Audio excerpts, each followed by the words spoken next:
theorem on ER. ER means nothing but theorem on equal ratio. Already you have studied something more about equal ratio, that is the properties. I hope you remember. Properties of equal ratio, you had studied 4 properties. Now going further, you are studying some more thing about theorem on, that is equal ratio, that is theorem on equal ratio. So you have equal ratios here. So what does the theorem say?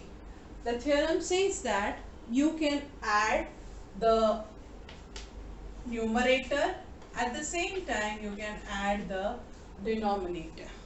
Not only this, if you have A upon B equals to C upon D equals to, I can even write this as equal to LA upon LB, where L is a constant which I am multiplying both in the predecessor and successor of the ratio.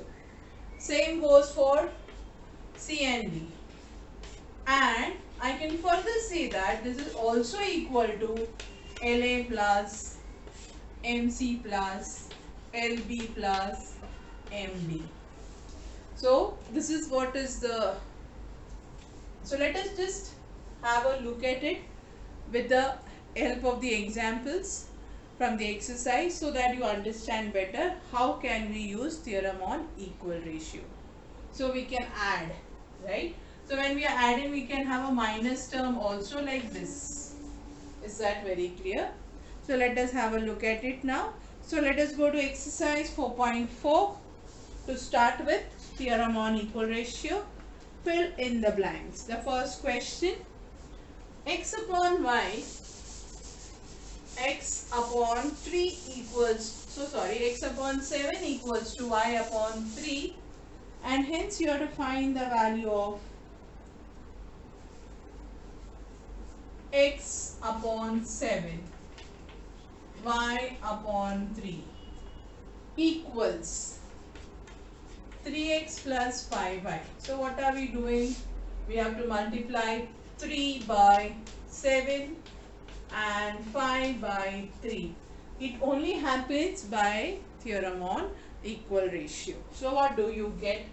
3x plus 5y. Nothing but, what is 7 3s are? Yes, very good. 21 plus 15 gives you 36. Go for the next one. The next one is 7x minus 9y. So what do we do here? Is 7 into 7 minus 9 into 3. This would give us, yes, calculate 49 minus 27, giving us 22. So in the end, when you write the final answer, you write all the terms together, and that is where you put the boxes and you will complete the blanks. Is that very clear? Let us go for the next second one. A upon 3 equals B upon 4. C upon 7 equals, yes, now the terms have increased. Does it make a difference for us? No, because the process is the same. A minus 2B plus 3C. What is our A value? 3. 2 into 4. 3 into 7 gives us, yes, calculate 3 minus 8 is minus 5 plus 21 gives me minus 8. 3 minus 8 gives you minus 5 plus 21 gives you, yes, perfectly correct, 16. Got it? So I think the next one is little different. What is the difference here? Here the difference is, you're given the value 6 minus 8 plus 14. So how are we going to obtain this? 6, just look back into the ratio what is given. 6 and 3, does it have any relation? 8 and 4, does it have any relation? And 7 and 14, Yes, is it going to help you? Yes, that is 3. If I multiply by 2, I will get 6. So I will multiply A also by 2. From 4 to obtain minus 8, I have to multiply by minus 2. So the same I do with B, right? What about 7, 14 plus 2C? So have you followed this? So this is how you get the answer for this fill in the blanks. Okay. Now we go further to solve the second sum. I hope you are doing along with me, because they are very simple sums, basic calculations with the knowledge of the table. Yes, multiplication tables is a must. If you are thorough, things are easier. So let us now go for sum number 2. What is the sum number 2 stored for us? 5m minus n equal to 3m plus 4n. Now here you can see m and n terms on either side. Now let us look at the question. The question is something this way: m square plus n square, m square minus n square. Looking very familiar, right?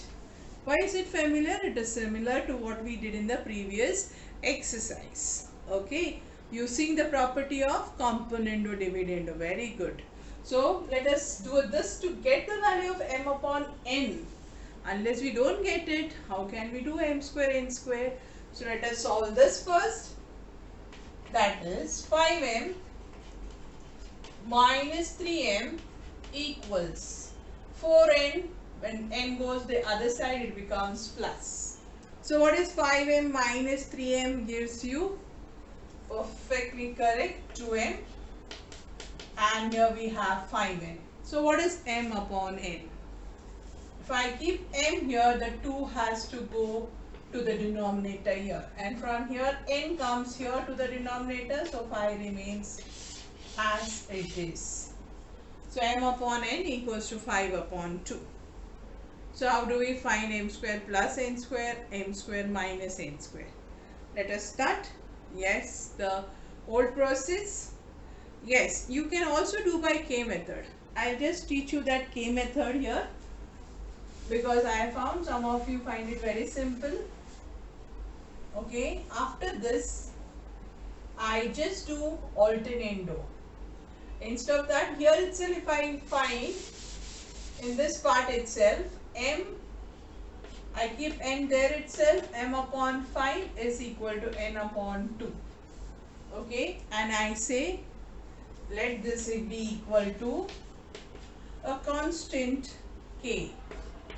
If this is k, what is my m value? Nothing but 5k. And what is my n value? 2k. K is a constant. Now, if we want to find the value of m square plus n square, in place of m I will put 5k. In place of n I will put 2k. So 5k the whole square plus 2k the whole square upon 5k square minus 2k square. So what do we get? Let us calculate. 25k square plus 4k square. I am sure you must have finished by now. 25k square minus 4k square, giving me nothing. So we continue here. You can see I have solved the second part of the second sum. Yes, you can already see the steps are ready for you, and I am sure you must have finished and you are getting the same answer, that is 23 upon 7. Right? It's very simple. So now we go for the third sum. Let us start. Third one, I prefer first to do the second sum out of the both, then we do the first one. Okay, so just have a look at the question. If x upon 3x, x upon 3x minus y minus z equals to y upon 3y minus z minus x, z upon 3z minus x minus y. So this is given to us, it's equal. So we start the sum by saying let this ratio be equal to a k which is a constant. Okay, we start the sum only by saying that. Now what is the question telling us? It says show that value of each ratio is equal to 1. There's one more condition provided, that is x plus y plus z is not equal to 0. So this is the question. So for this question you don't have to think much. Directly apply theorem on equal ratio. So when I apply theorem on equal ratio, what do we get? We get is add the numerator as well as add the denominator. So when I add the denominator, what do I get is plus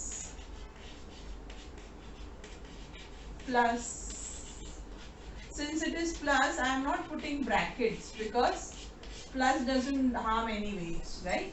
So when you keenly look at the steps, you can find you have a 3x here, 3x minus x minus x. So that means when both the x comes together and when 3x minus x comes, then what will be left with? Yes, the numerator as it is x plus y plus z. Denominator 3x minus x is 2x minus x is x. Same way 3y minus y makes it 2y. 2y minus y plus y. And I am sure you can see that also for z. Since x plus y plus z is not equal to 0, they cancel each other to give us k equal to 1. That means if k is equal to 1, then each ratio is also equal to 1. So have we proved the answer? Is that very clear? So value of each ratio is equal to 1. Okay, now we go for the first one. The approach is little different here. So that is the reason for making you comfortable with theorem on equal ratio. Prove that type of sum. I did the second one. Now look at the first one. What is given to us? A bracket y plus z equals to b bracket z plus x equal to c bracket x plus y, out of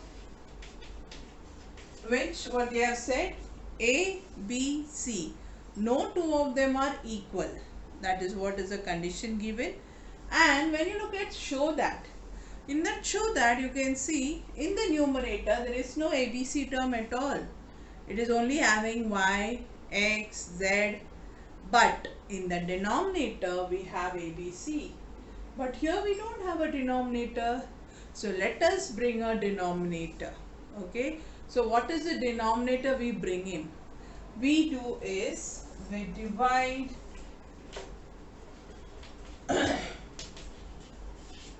throughout by A, B, C. So it is not ABC, it is A into B into C, multiplication of the three variables. So what do I get is A, B, C equals B, Z plus X. Wait, you will understand why did I bring this term.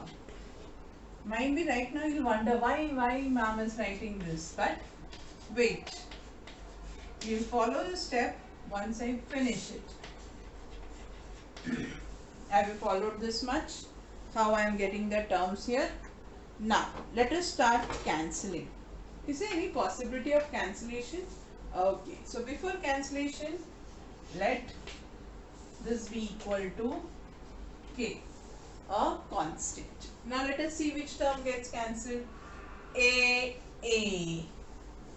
here B, C, C. So what have we done? We have got rid of, yes, very correct, ABC from the numerator. Now ABC is only in the denominator. However, we want it in the prove that. Yes or no? Now let us have a look at the denominator of the question. What does it have? You can see the first one, it says A bracket B minus C. How will I get A, B? Yes, AB minus AC.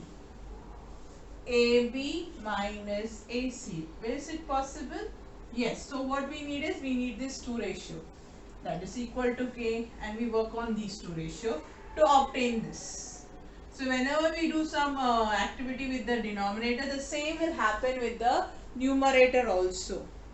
Look for the next one. The next term is BC bracket minus A. So what is it? BC minus BA. So how do we get BC minus BA? BC is here and BA is here. Right? Again we take these 2 terms. For next we need is CA minus CB. So for CA minus CB, where do we have the term? CA minus CB. So taking into accordance, according to the question, we will go further to solve. So let us start. So first, which 2 ratios are we taking? AB and AC. So we say Z plus X upon AC is equal to X plus Y upon AB equals to K. So by theorem on equal ratio, how can I write this? I will mold this according to my need. So AB minus AC. So AB is X plus Y minus Z plus X equals to K. Okay. Now open the bracket. When you open the bracket, you will find the sign change.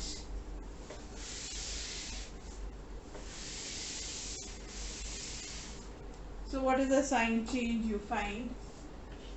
X plus Y minus Z minus X upon A is common, B minus C equals to K. Now which term gets cancelled? So are you getting what is in the question? Is this equal to K? Yes, let us put it as equation 1. Same way you can find for the next 2 and the next 2. So I will just continue doing. Come on, help me out. So I keep that as equation 1. Next is BC minus CA. So for BC and CA, which are the 2 terms? Oh, I erased it off. Okay. The BC minus CA, sorry, BC minus BA. So I will have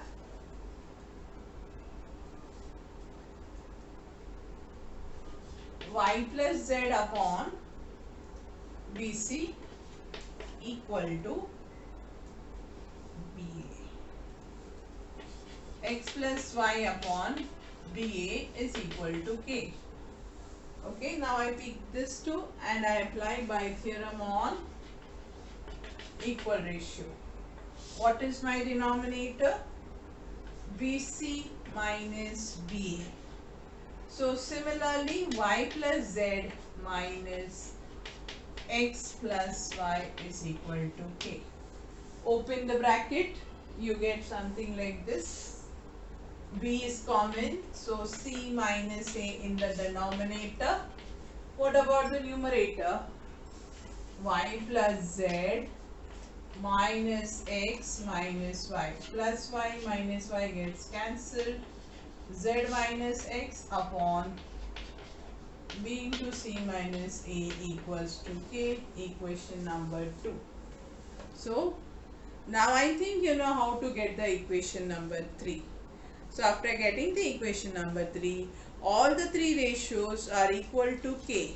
So therefore those all become equal to each other. Is that very clear? Yes. So with that we have finished the third sum. Now we go for the fourth one.